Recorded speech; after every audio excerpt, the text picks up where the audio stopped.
Hello everyone, welcome back to our channel. পয়লা বৈশাখে সবাই তো আমরা অনেকে অনেক কিছুই কিনি। তো আমি পয়লা বৈশাখে যেটা কিনেছি সেটা কালকে তোমাদের সাথে কিছু শেয়ার করব। আজকে কিছু তোমাদের সাথে শেয়ার করি, সেটা হচ্ছে বালিশের কভার। এ দেখো, এই কভারটা কিনেছি, কি সুন্দর না কালারটা। আমার তো খুব পছন্দ হয়েছে কালার এবং প্রিন্ট।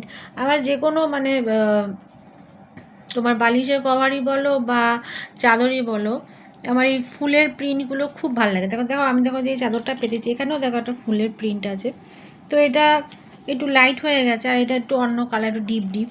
তো এই কালারটা আমার খুব ভালো লেগেছে। দেখো, এই দুটো বালিশের কভার আমি কিনলাম। তোমাদের কেমন লাগলো বালিশের কভারটা আমাকে কমেন্ট করে জানাবে। আর কারা কারা এরকম বালিশের কভার কিনেছো, এরকম প্রিন্ট পছন্দ করো, আমাকে কমেন্ট করে জানাবে। দেখো কত সুন্দর, আমার তো ভীষণই ভালো লাগছে। দেখো, তো তোমাদের কাদের কাদের এই কভারটা ভালো লেগেছে আমাকে কমেন্ট করে জানাবে।